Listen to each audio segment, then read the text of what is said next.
नमस्कार, आप सभी का स्वागत है एनडीटीवी राजस्थान पर और मैं हूं आपके साथ शुभेंदु सिंह। आप देख रहे हैं सबसे बड़ा मुद्दा।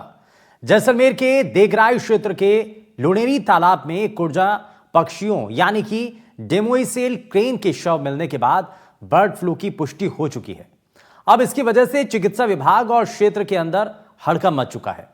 कुर्जा पक्षियों के शव मिलने और बीमार कुर्जा के उपचार के दौरान मौत के बाद अब 2 मृत पक्षियों के शवों को जांच के लिए भोपाल की लैब में भेजा गया था।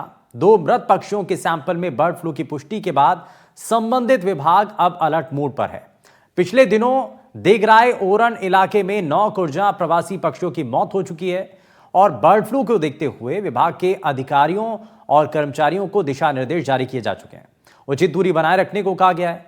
प्रशासन ने देगराय ओरन इलाके के तालाब क्षेत्र को इफेक्टेड हॉटस्पॉट घोषित कर दिया है। संक्रमण को रोकने के लिए प्रभावी कदम उठाए जा रहे हैं। राज्य पक्षी गोडावण के संरक्षण के प्रयास भी अब तेज हो गए।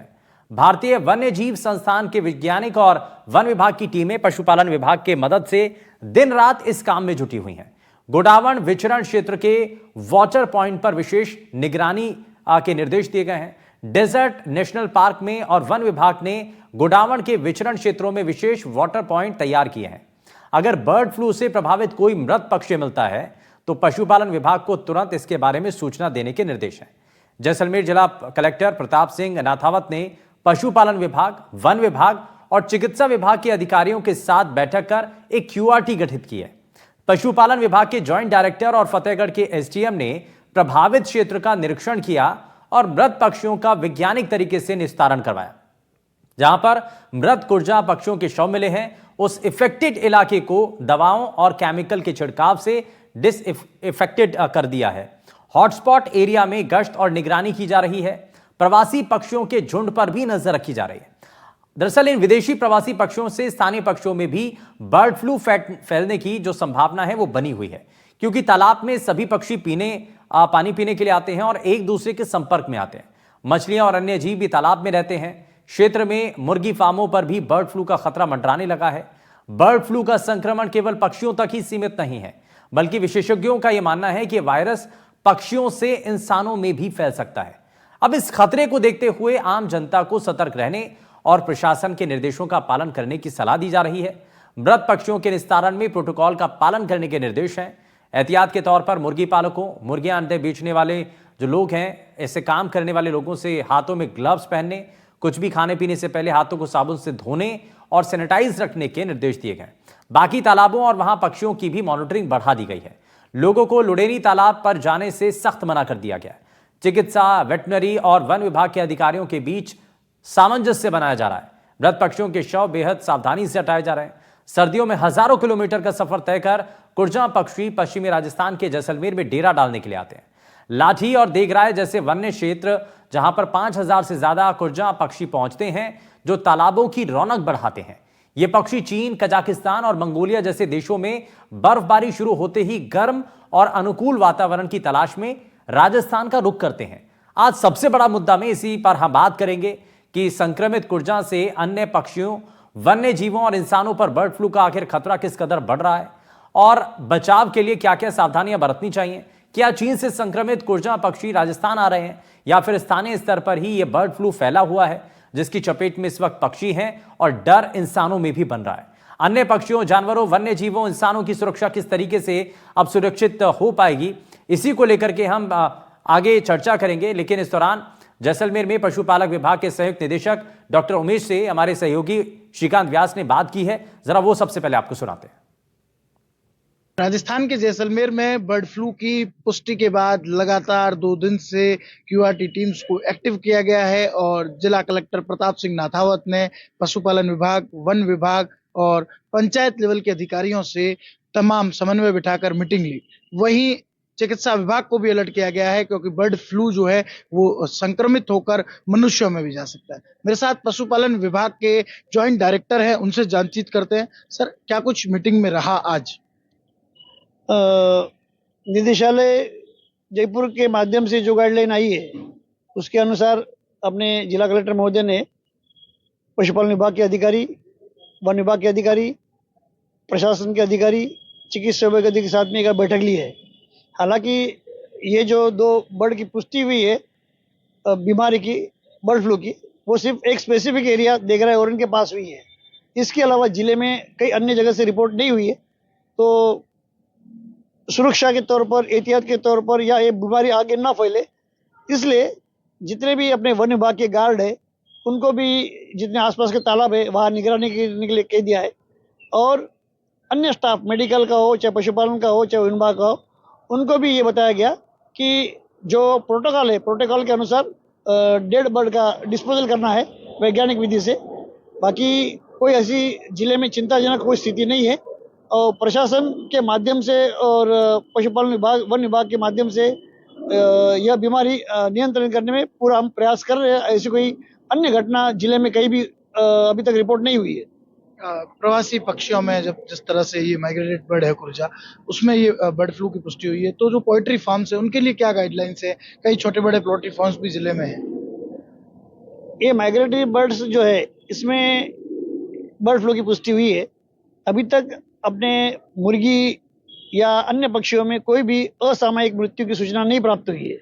फिर भी एहतियात के तौर पर जितने भी अपने मुर्गी पालन करते हैं, चाहे मुर्गियों को बेचते हैं, उनको हम यही सलाह देना चाहते हैं कि कोई भी कार्य करते समय, पोल्ट्री को हैंडल करते समय, जो अपने ग्लोव्स पहने, साथ में जो अपना जब भी उससे काम करते, अपन पकड़ते या बेचते, हाथ अच्छी तरह से डेटॉल से धोए, जरूरत पड़े उससे मास्क का भी प्रयोग करें।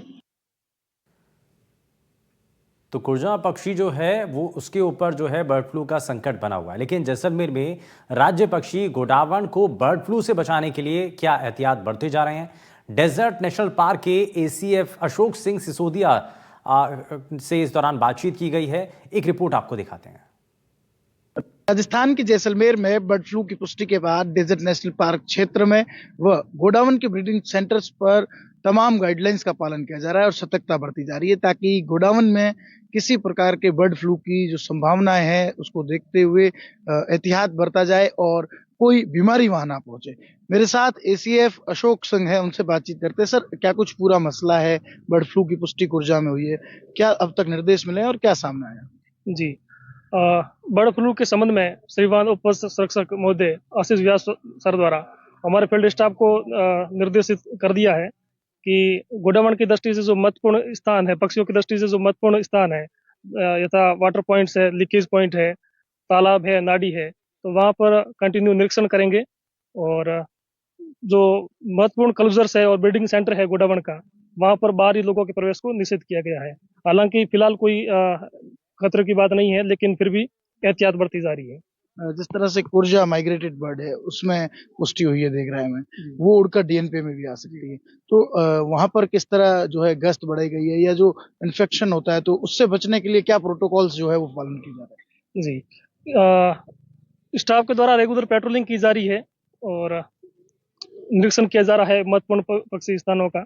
और अगर कोई स्टाफ को निर्देशित किया है कि अगर कोई संदिग्ध अवस्था में पक्षी पाया जाता है तो नजदीकी वो पशु चिकित्सक से संपर्क करेंगे और विभाग की जो पशुपालन विभाग की जो गाइडलाइंस है उसको फॉलो करेंगे। बात करें अगर सम और रामदेवरा के 2 ब्रीडिंग सेंटर्स है, वहाँ गोडाउन की बड़ी तादाद है, उसके अलावा डीएनपी एरिया और कुछ बाहरी क्षेत्र है जहाँ पर भी गोडाउन का विचरण देखने को मिलता है, तो गोडाउन को लेकर किस तरह एहतियात बरता जा रहा है, क्योंकि पहले से भी ये विलुप्त प्राय पक्षी है? जो गोडावण के ब्रीडिंग सेंटर है 2, एक सम में है और एक रामदेवरा में है, WII द्वारा चलाए जा रहे हैं, तो उनको भी हमारे डीओ साहब ने पत्र लिख के निवेदन किया है कि एहतियात बरती जाए वहाँ पे भी। जो डीएनपी क्षेत्र में गोडावण है उनके लिए क्या किया जाएगा? क्लोजर्स पर क्या मॉनिटरिंग कैसे रहेगी उसके लिए? क्लोजर्स में बाहरी व्यक्तियों का प्रवेश जो है फिलहाल बंद कर दिया है, पूर्ण रूप से निर्देशित किया है। महत्वपूर्ण जो क्लोजर्स है, सिपला है, गजई माता है, सम है, तो उनमें किसी भी बाहरी व्यक्ति का प्रवेश वर्जित है। देखिए, तमाम जो क्लोजर्स है जहां पर गोडावण या अन्य पक्षियों का जो है वो विचरण रहता है, उन जगहों पर सामान्य व्यक्तियों का आने जाने पर जो है वो प्रवेश पर निषेध कर दिया गया है। साथ ही साथ सम और रामदेवरा के जो 2 ब्रीडिंग सेंटर्स है, जो WA द्वारा जो है संचालित है, वहां पर भी जो है वो उनसे संपर्क किया गया है ताकि वहां पर भी किसी व्यक्ति का आना जाना ना हो। साथ ही साथ अगर कोई ऐसा पक्षी मिलता है जो मृत अवस्था में है या फिर उसमें बर्ड फ्लू के लक्षण है, तो उसकी सूचना जो है वन विभाग तक पहुंचाई जाएगी और इसको लेकर आगे की कार्रवाई की जाएगी। हालांकि बताया जा रहा है कि अभी द ग्रेट इंडियन बस्टर्ड गोडावण को लेकर कोई खतरा नहीं है, लेकिन आशंका से एतराज नहीं किया जा सकता, इसलिए तमाम व्यवस्थाओं का जो है वो अभी से ही पूर्ण कर ली गई है और निरीक्षण लगातार जारी है। श्रीकांत व्यास, NDTV, जैसलमेर।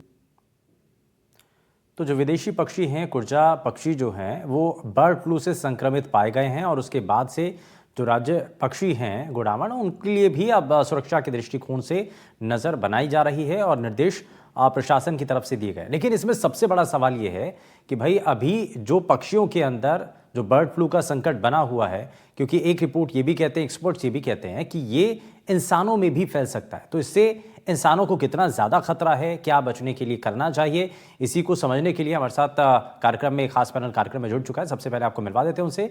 हमारे साथ पूर्व IFS अफसर उमेश मोहन साहे जी कार्यक्रम में जुड़ चुके हैं। हमारे साथ पशु चिकित्सक डॉक्टर संदीप सिंह जी कार्यक्रम में जुड़ चुके हैं।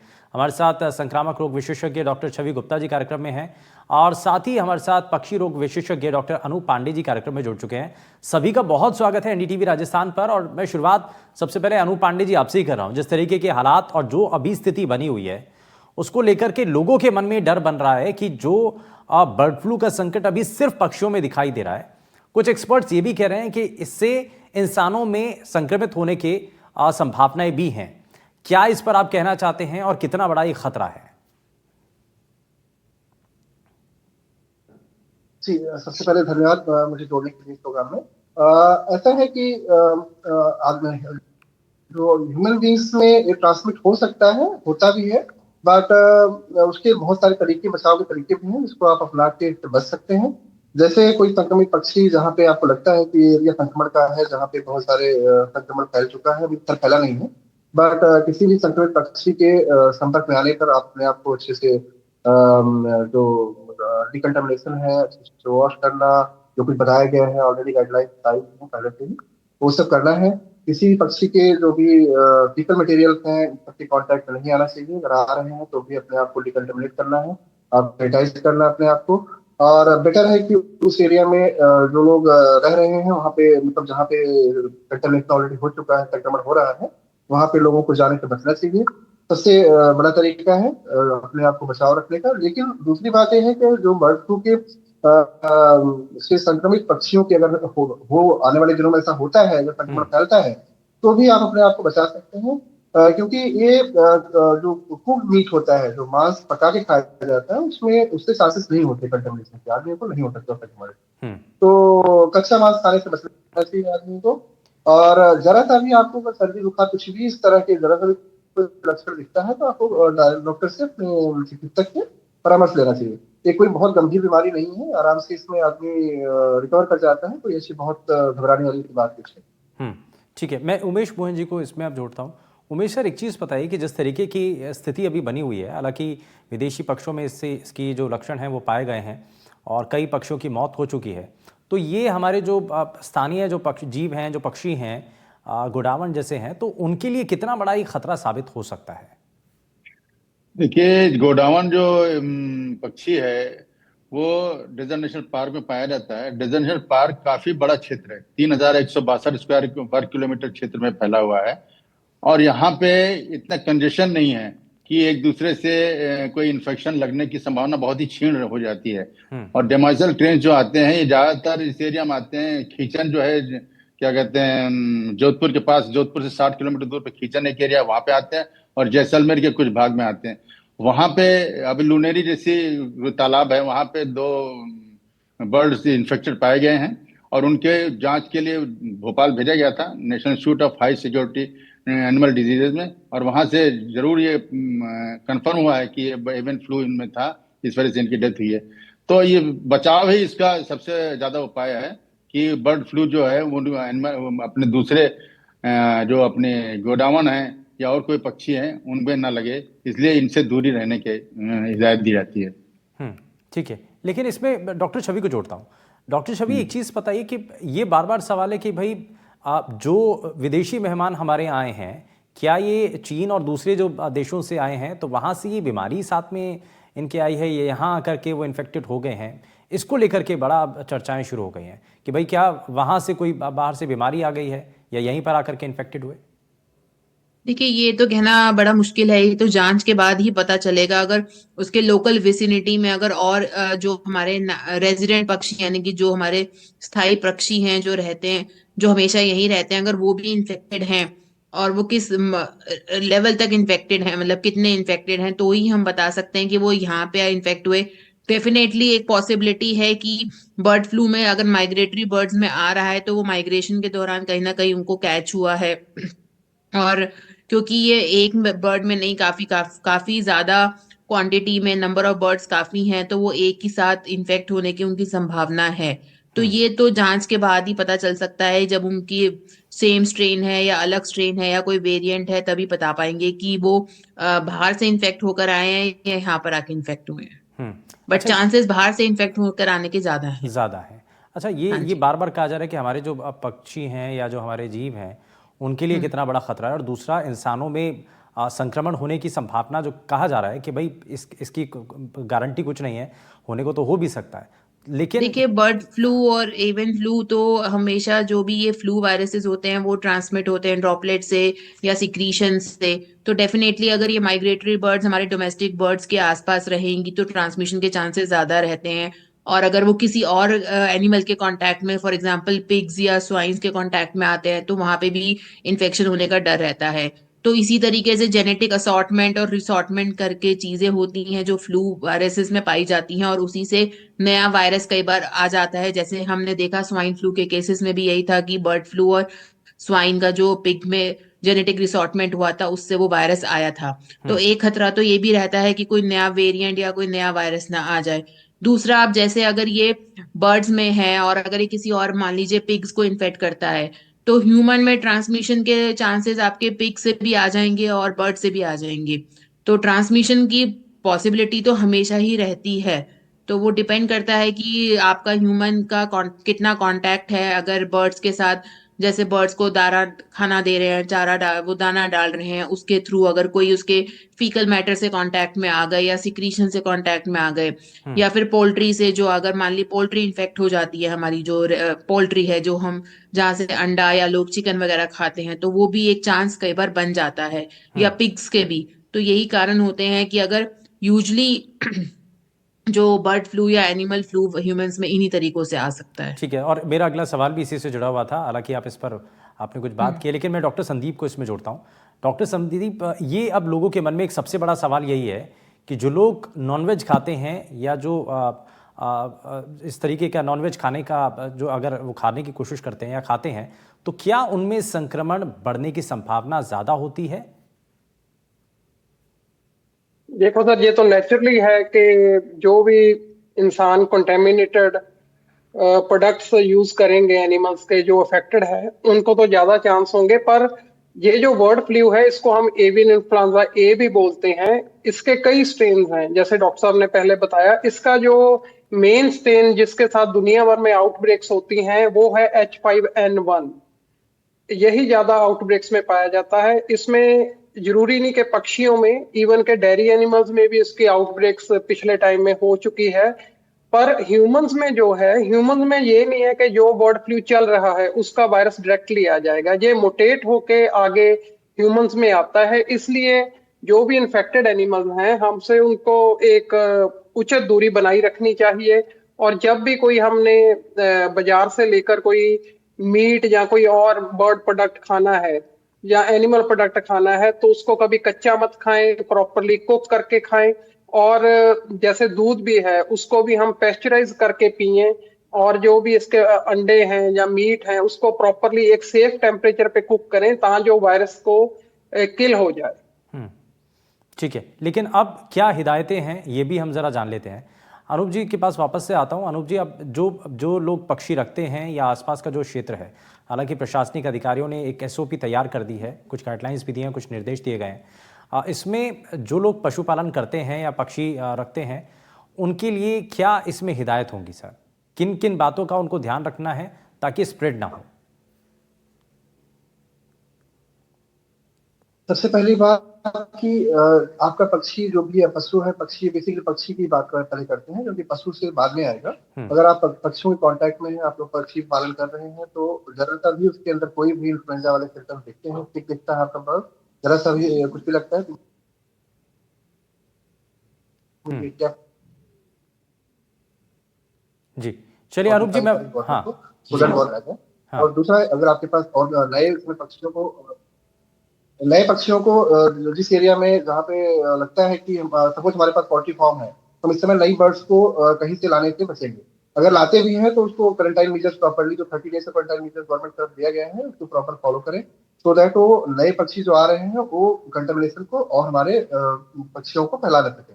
ठीक है। और दूसरा, अगर आपको कहीं भी लगता है कि पक्षियों के हम कांटेक्ट में आ चुके हैं या कुछ भी ऐसा है, वहाँ के फीकल मटेरियल के, उनके जो भी सिक्रीशंस हैं, उनके कांटेक्ट में आप आए हैं, तो अपने आप को प्रॉपर्ली पहले सैनिटाइज करें, तभी आप दूसरे एरिया में जाएं। मतलब अपने पक्षियों से, दूसरे पक्षियों जो हेल्दी पक्षी हैं उनसे मिलने में, तभी वहां पे उस फ्लॉक्स में जा सकते हैं, नहीं तो उस फ्लॉक्स से बचना चाहिए। ठीक है, मैं इसमें उमेश जी को जोड़ रहा हूँ। उमेश सर, एक चीज़ बताइए कि जब कुर्जा पक्षी जिन तालाबों में जा रहे हैं, उनको उड़ने से या उनको किसी तालाब में आने से या दूसरे पक्षियों से आप रोक तो नहीं सकते हैं, और आएंगे संपर्क में, पास में आएंगे, तो जाहिर तौर पर संक्रमण बढ़ने की संभावना बन जाएगी।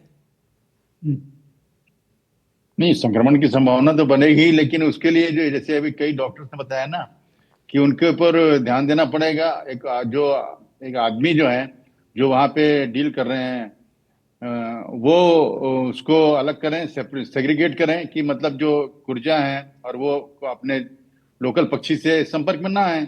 कोशिश ये की जाए, जैसे आप कह रहे हैं कि मतलब चांसेस तो कम है, नो डाउट, क्योंकि उनको वहां पे तालाब में जाएंगे तो आसपास में हो सकता है संक्रमण फैले, लेकिन इसके लिए और प्रयास करने पड़ेंगे। लेकिन क्या इसके लिए स्टाफ पर्याप्त है? जितनी संख्या होनी चाहिए, क्या उतनी है संख्या? किसकी? भाई टीम के लिए वहां पर आप किसी को तो नियुक्त करेंगे? नहीं, टीम तो बना दी है ना कलेक्टर साहब ने। वहाँ पे क्विक रिस्पांस टीम बनाई जो पेट्रोलिंग कर रही है, मॉनिटरिंग कर रही है इस एरिया में, तालाब लुनेरी के आसपास देख रही है कि ऐसा कोई फर्दर उसके डिग्रेडेशन ना हो, फर्दर केसेस ना आए। लेकिन लग रहा है कि इतना प्रबंध काफी है, ये कुछ इसमें और टेक्निकली और इम्प्रूव किया जा सकता है, कुछ और बेहतर इक्विपमेंट के जरिए, नई तकनीक के जरिए। इसमें और तो नई तकनीक तो क्या हो सकती है? नई तकनीक तो नहीं है, लेकिन यही है कि आदमी को पेट्रोलिंग ज्यादा से ज्यादा करनी पड़ेगी, और इसके लिए जो केमिकल हैं उसके स्प्रे कर सकते हैं तालाब में, जिससे कि कोई जर्म्स वगैरह हो वो उसमें मर जाएं। ठीक है, इसमें केमिकल स्प्रे करने में भी है कि इसकी वो है विधि। ठीक है डॉक्टर छवि, इसमें आप कुछ कहना बताना चाहेंगे? आप इसमें कुछ जोड़ना चाहेंगे इस बारे में कि कैसे संक्रमण को रोका जा सकता है? भाई इसमें स्टाफ जो है, क्यूआरटी टीम, तो देखिए स्टाफ को तो पूरा अपना जो पीपीई होती है, पर्सनल प्रोटेक्टिव मेजर्स, उनको सारे लेने ही हैं। मतलब अपना proper gown, mask, goggles, hand washing, glove. Staff जो वहां पे उस एरिया में, पर्टिकुलर एरिया में जहाँ पे ये बर्ड फ्लू फैला है, तो उनको तो इस प्रॉपर प्रिकॉशंस लेने ही हैं। उनके लिए तो कोई बचाव नहीं है सिवाय इसके कि वो अपना प्रोटेक्शन करें, क्योंकि वो डायरेक्ट कांटेक्ट में है बर्ड फ्लू के केसेस से। दूसरा जो आपने कहा कि माइग्रेटरी बर्ड्स हैं, तो हम अपने रेजिडेंट बर्ड्स को कैसे प्रोटेक्ट कर सकते हैं, तो उसका तो यही है कि उन दोनों को अलग रखा जाए, बट वो कितना फीजेबल है वो बता पाना मुश्किल है। उसके लिए यही है कि जो भी वहां पे अपने रेजिडेंट बर्ड्स हैं, जैसा कि उन्होंने बताया, पेट्रोलिंग, मतलब यानी कि उनको हम कॉन्स्टेंटली उनके सिम्टम्स को वॉच करें। अगर बहुत number of cases of deaths increase हो रही हैं बर्ड्स में, तो हम ये एज्यूम करें कि हाँ उनमें भी इन्फेक्शन है, तो उनके जो भी इन्फेक्टेड मटेरियल, कार्केसेस, जो जैसे कि उनका डेड मटेरियल वगैरह होता है, उसको डिस्पोजल के लिए भी अप्रोप्रिएट प्रिकॉशंस लें। तो यही तरीके हैं जिनसे हम बचा सकते हैं, क्योंकि माइग्रेटरी बर्ड्स हैं, उनका तो फिक्स पैटर्न है, वो तो माइग्रेट होकर आई हैं और वो इस टेम्परेचर में रहेंगी और आगे फिर बाद में जब वो माइग्रेट होंगी। लेकिन कुछ समय बाद ऐसा होता है कि कोई भी वायरस का आउटब्रेक होता है तो वो धीरे धीरे अपने आप ही खत्म भी हो जाता है। तो आपको याद होगा कुछ साल पहले, बहुत साल पहले, एक बर्ड फ्लू का ऐसे ही आउटब्रेक आया था। तो उसमें बहुत ज्यादा एक क्वांटिटी में बर्ड्स इन्फेक्ट हो गई थी, तो उनको स्लॉटर करना पड़ा था, मतलब उनको मारना पड़ा था। तो अगर ऐसी नौबत ना आए तो अच्छा है, बिकॉज जितना भी हम अपने पशुपन को छेड़ेंगे उतना हमारा जो सिस्टम है, इकोसिस्टम है, वो खराब होता है।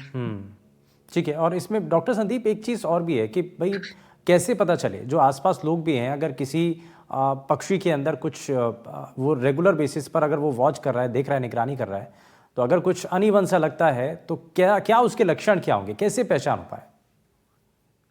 नॉर्मली सर ये जो एवियन इन्फ्लुएंजा ए है या जिसको हम बर्ड फ्लू बोलते हैं, ये नॉर्मली जो जानवर पक्षी पानी के पास रहते हैं या पानी में रहते हैं वो ही इसका ज्यादा रिजर्वायर होते हैं, उनमें ही ये वायरस ज्यादा पाया जाता है, उनसे ही आगे फैलता है।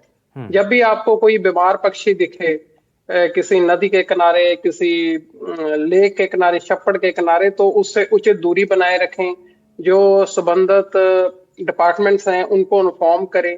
और एक चीज मैं इसमें और ऐड करना चाहता हूं कि सभी के लिए ना सही, जितने भी इंसान या जितने भी वर्कर्स इस फील्ड में काम करते हैं, तो उनके लिए मार्केट में प्राइवेट तौर पे वर्ड फ्लू शॉट्स अवेलेबल हैं, जिनको हम फ्लू शॉट्स बोलते हैं। तो हम उनको सभी को ये शॉट्स लगा सकते हैं, तो उससे चांस बन जाते हैं कि वो इस बीमारी से बचे रहें। ठीक है, यानी कि उनको इस बीमारी से बचाने के लिए कुछ कोशिश यहाँ पर हो सकती है। और इसके लिए मैं जरा जल्दी से एक आखिरी रिएक्शन मैं डॉक्टर अनूप जी से ले रहा हूँ। अनूप जी, एक चीज़ और कि अगर इंसानों में कोई लक्षण, अगर संक्रमण होता है तो सबसे पहले लक्षण क्या होंगे और कैसे पहचान पाएगा कोई शख्स? तो सबसे पहले जो फ्लू के नॉर्मल जो फ्लू होते हैं ह्यूमन बींग्स में, सिमिलर सिम्टम्स इसमें भी आते हैं, लाइक आपको बॉडी एक होना, फीवर आ जाना, फ्लू के सिम्टम्स, जुकाम हो जाना, इस तरह के सिम्टम्स इसमें भी होते हैं। तो नॉर्मल हमारा जो फ्लू होता है ह्यूमन बींग का सेम सिमिलर सिम्टम्स हैं। तो उसके लिए आपको तुरंत आपको लगता है कि हिस्ट्री है आपकी इस तरह की, कि आपने कॉन्टैक्ट में आप कभी आए हो एनिमल की इस तरह से, तो आप इमीडिएटली डॉक्टर को दिखाओगे। और इसमें कुछ स्पेशल अलग से ट्रीटमेंट होने की जरूरत नहीं होती है, सिमिलर फ्लू के ही ट्रीटमेंट होते हैं। और एक 1 वीक का जो भी पीरियड होता है आपके अंदर एंटीबॉडीज आ जाती है, विल बी ओके। कुछ भी अलग से एक्स्ट्रा कुछ करने की जरूरत नहीं है। हाँ, अगर आपके तो यानी कि ये कैसे संक्रमण इंसानों में भी हो सकता है, कैसे पहचान की जा सकती है, पक्षियों में अगर होता है तो कैसे पहचान की जाए और कैसे इससे बचा जा सकता है, एहतियात क्या कदम है, वो हमने जाना है। बहुत शुक्रिया सभी खास मेहमानों का कार्यक्रम में शामिल होने के लिए। लेकिन बढ़ता खतरा एक बड़ी अलार्मिंग सिचुएशन बता रहा है, लेकिन इससे बचाव ही एकमात्र रास्ता है जिससे हम इस बर्ड फ्लू के खतरे से बच सकते हैं। यहाँ रुक रहे एक छोटे से ब्रेक के लिए, बने रहिए आप एनडीटीवी राजस्थान के साथ। नमस्कार।